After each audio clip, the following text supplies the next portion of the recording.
El español y su diversidad.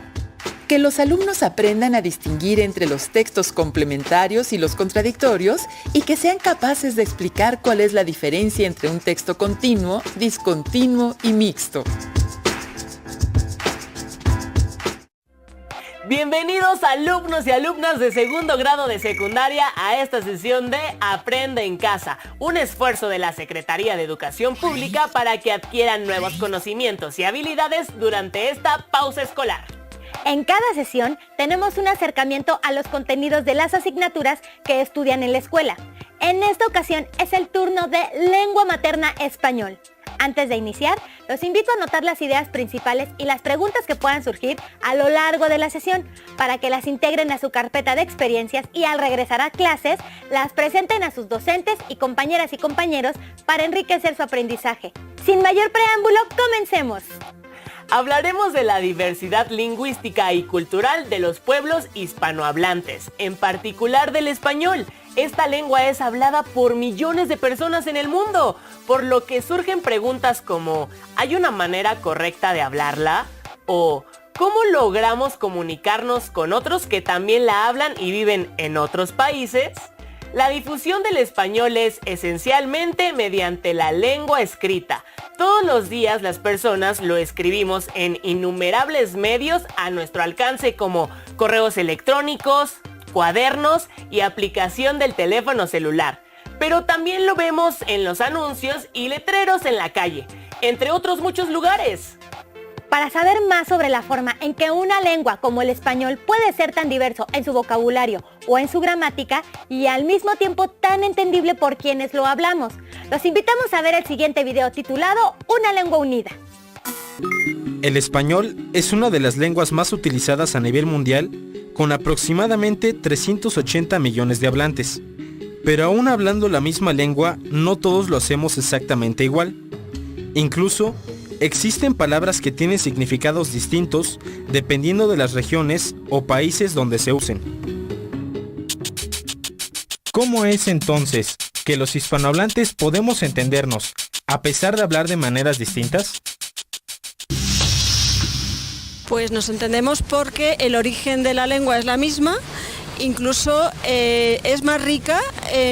Por ejemplo, en México yo me he dado cuenta que el español es más rico que el que hablamos en España. Yo creo que porque se ha conservado la tradición de las expresiones que nosotros hemos intentado hacerlas probablemente más anglosajonas. Aquí se permanece mucho más el idioma como se hablaba antiguamente, con unas expresiones mucho más ricas. Bueno, la principal razón es que tenemos una raíz de la misma lengua. Somos todos descendientes de españoles porque casi toda América fue colonizada por españoles. Entonces tenemos la raíz común que es el español, la lengua, lo que llaman la lengua materna. ¿Sabías que la Real Academia Española es la entidad que da rango de norma a los cambios que los hablantes incorporan a la lengua en el uso cotidiano? Cuando una lengua tiene numerosas variantes dialectales y sociolectales, es conveniente contar con una serie de reglas y un vocabulario que se consideren ejemplares y constituyen una lengua normativa. Este es el caso del español. Veamos un ejemplo. En español, las siglas en la lengua escrita no modifican su forma cuando designan más de un elemento. Por ejemplo, las ONG están de acuerdo con la decisión. Necesitamos varios DVD. Tengo muchos CD que ya no escucho. En conclusión, debe evitarse el uso, copiado del inglés, de realizar el plural de las siglas añadiendo al final una S minúscula con o sin apóstrofo. Las normas se relacionan sobre todo con la lengua escrita y permiten comunicarse de manera efectiva a los hablantes de regiones o países distantes que comparten el idioma.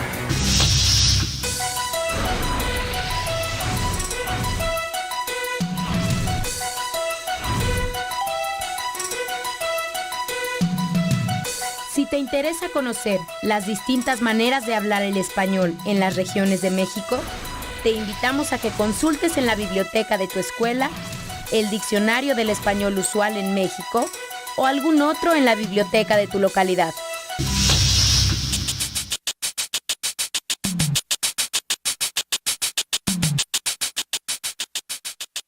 Bueno, esa es una de las preguntas que surgen constantemente, si hay una forma correcta de hablar el español, y lo cierto es que no la hay, ¿no? Lo que determina, hace un momento lo decíamos, es los usos, y los usos los va determinando la gente, ¿no? Las referencias cambian, los usos cambian, los significados cambian, y hay que estar atentos a estos cambios. Finalmente, la difusión de estos significados y de estas concepciones es también lo que nos va dando esta cohesión, ¿no?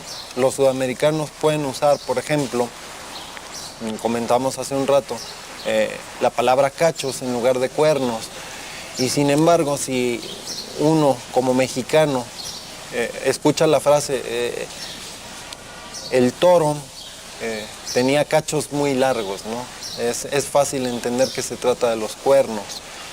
Entonces, siempre el contexto de una palabra que no conocemos nos ayuda a enfrentarnos a esta nueva palabra. Esa es una de las riquezas del lenguaje español. El español es uno de los lenguajes, o una de las lenguas que tiene más sinónimos, y entonces nos encontramos todos los días con palabras que no entendemos, pero podemos enfrentarnos, digamos, a estas lagunas de conocimiento individuales por medio de los contextos. Y por último, ¿cuál es el papel del español escrito como factor de cohesión entre los hispanohablantes?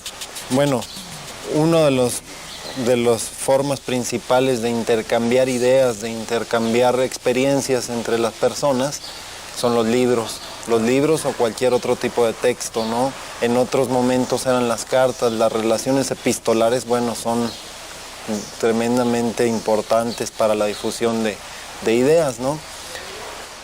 Actualmente, lo puedes ver, el español escrito sigue con un peso fundamental, no nada más por fenómenos como el internet, ¿no? Que no es más que las cartas de otro modo, claro. Sino hasta con los mensajes de teléfono. Todo el día, los jóvenes sobre todo, traemos los teléfonos en las manos y estamos intercambiando ideas, ¿no? Y estas ideas tienen que expresarse por medio de palabras escritas. La forma en cómo las escribimos determina mucho también la forma en cómo nos interpretamos nosotros mismos, ¿no? Entonces, el lenguaje escrito es una expresión del pensamiento, es el pensamiento traducido en palabras. Entre más rica sea la forma de expresarnos, más rica es la forma de pensar que tenemos. Por eso hay que procurar expresarnos de la mejor manera posible, porque eso digamos que propicia maneras distintas de pensar, formas distintas de ver cualquier fenómeno, y en esa medida pues estamos adquiriendo muchísimos más elementos para enfrentarnos a la realidad. Como vimos, la riqueza del español consiste en la apropiación que los usuarios hacemos de esta lengua. De esta manera, más que pensar en que hay una forma correcta o incorrecta de utilizarla, lo importante es considerar qué usos le damos. Seguramente ya se han dado cuenta que la lengua varía según las características de quienes la usan. Por ejemplo, su grupo social o edad. La lengua española, igual que cualquier otra, también varía según el lugar donde se habla. Si quieren ampliar sus conocimientos acerca de las formas en que la lengua cambia, los invitamos a ver el siguiente material. A 55, mire. Un engaño, mire. Ahí está la orilla, mire. Opera Bolsa Mexicana de Valores con una baja del 0.4%. ¿Quiere de puerco o quiere de res, señora? ¿Qué le doy? Lleva el queso Oaxaca, panela, canasto. ¿Qué le damos? ¿Qué va a llevar? Pásele. Ese edificio es una muestra representativa de una arquitectura decimonónica. Por favor, aváncele, no se puede estacionar enfrente de un banco. Los mentoides que tiene son muy buenos para la garganta. Ya ha dado por las pesas y ejercicios. Nos daba 10 surcos, allá se llaman surcos. Digamos, al mismo tiempo que tengo como una doble pertenencia. Cero drogas, cero alcohol, pero sí metal, ¿no? ¿Existe una forma correcta de hablar español? ¿Cuál o por qué? Yo digo que depende de los países y los pueblos, ¿no? Porque acá se dice pues y allá se dice pues, usted, así. Yo digo que hay varias de conexiones. Pues yo digo que el correcto pues sería como estamos hablando, como te acostumbres, porque hay personas que no pronuncian bien las palabras, ¿no? Ese sería el incorrecto. Depende, porque como ahorita el que se habla es como ahorita estamos platicando, pero también hay otros que está como antes hablaba, ¿no? Que la maya y todo eso. Hay distintos, no nada más está el que ahorita hablamos. Pues sí, existen varias formas de hablar, el inglés, o sea, son distintas formas las que existen, ¿no? Pero, digamos, estamos en México, o sea, están en libertad, pues se habla español, ¿no?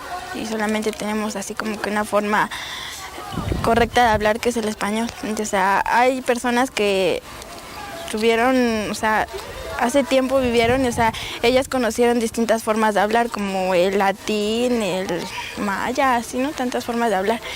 Y pues ahorita, o sea, nosotros estamos así como que en nuestra época, ¿no? Y tenemos el español, y, o sea, ese es el correcto, ¿no? Bueno, cada quien habla a su forma de ser, a su forma de vivir. Y todas las personas hablan diferente, aunque las personas quieran decir que tenemos una forma de hablar correctamente, eso no es verdad, porque ellos hablan de una forma y van a otros lugares y hablan diferente. Podemos identificar a las personas de diferentes regiones o ciudades por su manera de hablar. Así, reconocemos cuando alguien proviene de Monterrey, Mérida o el Distrito Federal. A las variedades de una lengua que se localizan en diferentes ámbitos geográficos se les llama dialectos. Por otro lado, a las variedades de una lengua propias de diferentes ámbitos sociales de una comunidad lingüística se les llama jergas o sociolectos. Por ejemplo, las expresiones que usa un médico son distintas a las que usa un abogado y las personas de las ciudades no hablan igual a las del campo. Los registros léxicos son variedades lingüísticas que una persona emplea en diversas situaciones sociales. Seguramente hablas de manera distinta con tus amigos que con tus padres o maestros. La forma de usar el lenguaje depende de muchos factores, como son la edad, el género, el nivel de escolaridad y las tendencias o modas, entre otros.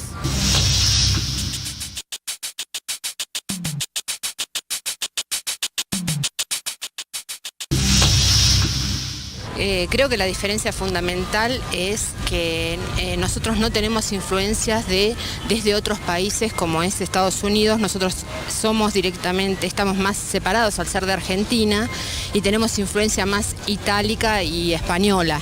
En cambio, acá yo no vi tanta cantidad de inmigrantes italianos y españoles como tenemos nosotros. Y quizá acá haya más influencia de Norteamérica. Pues el español que se habla en España es muy diferente al de aquí porque hay muchas palabras que tienen otro significado que no tienen el de aquí. A veces tienes que explicarlo, igual si quieres decir algo de allí que aquí no lo utilizáis, es como que tienes que hablar como los niños pequeños para que te puedan entender y bueno, eso, que es muy diferente el español de España al español de aquí. ¿Sabías que el idioma español es una de las 3 lenguas con mayor número de hablantes en el mundo? Cuenta con aproximadamente 380 millones de hablantes. Es el idioma oficial en 21 países y en los Estados Unidos, donde no es el idioma oficial quienes lo hablan, constituyen el grupo lingüístico minoritario más numeroso. La mayor parte de los países hispanohablantes ocupa territorios contiguos, constituyendo así una de las áreas lingüísticas más extensas del mundo. El uso cotidiano que los hablantes le damos al español en cada lugar crea diferencias significativas. Por ejemplo, en México una pollera es una señora que vende pollo, mientras que en Argentina y en otros países de Sudamérica esta palabra se refiere a una falda. O para pedir un jugo de toronja en España tendrías que pedir un zumo de pomelo y trabajar en el ordenador y no en la computadora.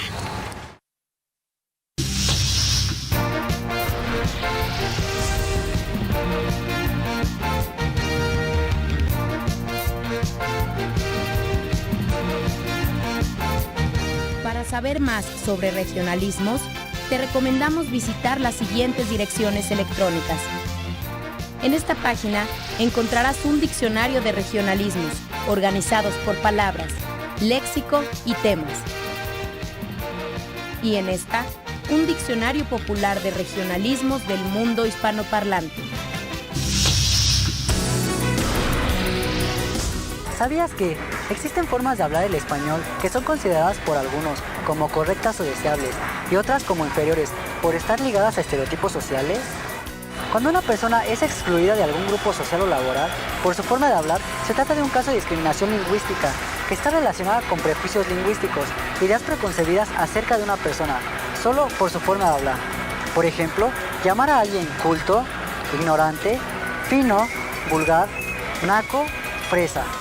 Por ello, la Ley Federal para Prevenir y Eliminar la Discriminación, que entró en vigor el 11 de julio de 2003, considera en su artículo 9 como forma de discriminación el tratar a alguien de manera distinta por su forma de hablar.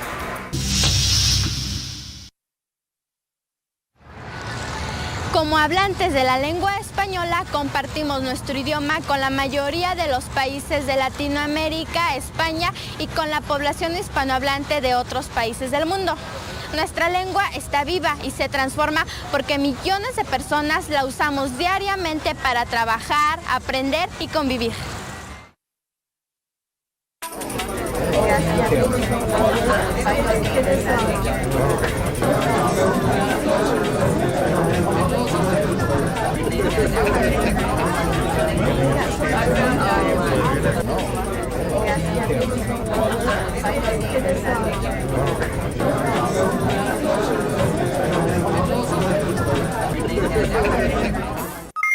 Según el video anterior, el español es la lengua que caracteriza al continente americano. Incluso en Estados Unidos hay una población muy amplia de hispanohablantes, mientras que en Brasil un gran número de personas aprenden español, pues todos los países vecinos lo hablan, por lo que requieren de esta lengua por cuestiones de intercambio comercial y cultural. Por otra parte, el español es una lengua con una amplia historia, que ha tenido diversas influencias para conformar su vocabulario. Suena interesante, ¿no es así? Pues los invito a que nos acompañen a ver la siguiente cápsula para profundizar al respecto. En el programa anterior analizamos la diversidad de forma en que los hablantes de la lengua española usan, recrean y adaptan el idioma. Una lengua viva cambia constantemente y esto no es reciente. A lo largo de la historia, la lengua se ha enriquecido por el contacto entre los pueblos, las conquistas, las guerras o los intercambios de productos culturales. Entre los años 711 y 1492 de nuestra era, España fue invadida y ocupada por conquistadores árabes, por lo que en esos siglos cambió la historia social y lingüística de la península ibérica. La influencia árabe y musulmana ha permanecido a través de palabras que se incorporaron y se transmitieron a los pueblos que los españoles conquistaron en América. Ojalá, alcohol, tarea, almohada, acequia, aljibe, noria, alcachofas, alubias, zanahorias, Guadalupe, Guadalquivir, alfombra, alelí, azucena, alfiler, marfil. Más de 4.000 arabismos se han incorporado al español. Tras la conquista española, las lenguas indígenas fueron desplazadas por la imposición del castellano. Sin embargo, miles de palabras provenientes del náhuatl y otras lenguas indígenas fueron asimiladas e incorporadas al español. Tomate, chile, chocolate, aguacate, chayote, chapulín. Además de las palabras de origen árabe o arabismos y del origen náhuatl o náhuatlismos, nuestra lengua está llena de anglicismos, palabras provenientes del idioma inglés que se han incorporado al español por la influencia cultural y tecnológica de los países angloparlantes, principalmente de los Estados Unidos. Los anglicismos y otros extranjerismos vienen a cubrir las necesidades de los hablantes para expresar conceptos para los cuales no existen palabras en español. Se trata de una clase de neologismos, o sea, palabras de nueva creación dentro de un idioma que pasa por una adaptación fonética y ortográfica. Algunos ejemplos son fútbol, hippie, ok, chat, jazz, champú y show. Nos dejaron como tarea investigar sobre las diversas formas de hablar el español, tomando en cuenta la influencia de los indigenismos y extranjerismos. El maestro nos explicó diversas formas en que podemos obtener la información. Una es investigar en libros, revistas, diccionarios, enciclopedias e internet. También poniendo atención a la forma en que habla la gente en la calle, en los programas de televisión o de radio, si tiene algún acento extranjero o si usan palabras de origen indígena. Otra forma es investigar por medio de entrevistas con personas de la comunidad, de otras localidades, países o etnias. Como recién observamos, el español tiene una gran influencia del árabe, de las lenguas originarias de América y recientemente del inglés. Todos estos idiomas han enriquecido nuestro vocabulario. Además, la historia de la lengua española también está llena de otros cambios. ¿Sabían que en el siglo XVII las palabras puesto que significan aunque? Las lenguas también cambian en sus sonidos. Por ejemplo, el sonido de la letra J no existía en el siglo XV, por lo que una palabra como el verbo dijo se pronunciaba dicho y se escribía con X. Lo que han visto en estos minutos les puede ayudar a reflexionar sobre las diversas ideas. Por ejemplo, ¿han leído alguna obra de teatro, novela o poema en español de otras épocas? ¿Qué les resultó fácil de leer y qué se les dificultó? ¿Pueden identificar entre las personas que los rodean a quienes comparten rasgos en común en su forma de hablar nuestra lengua, ya sea por su actividad o edad?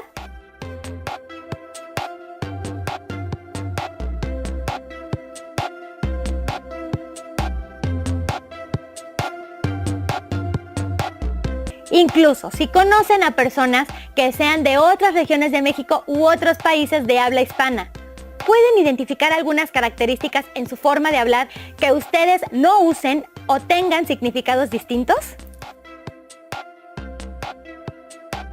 ¿Se han preguntado por qué tener vocabulario de otras lenguas enriquece al español? Además, ¿qué pueden hacer para evitar la discriminación lingüística en su entorno? Los invitamos a platicar con su familia sobre estas inquietudes. Sus notas y reflexiones pueden incluirlas en su carpeta de experiencias. Además, consulten su libro de texto para tener ideas y nueva información sobre este tema.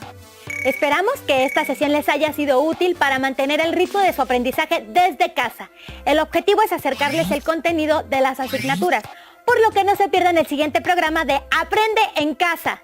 Además, no dejen de seguir las recomendaciones en materia de salud.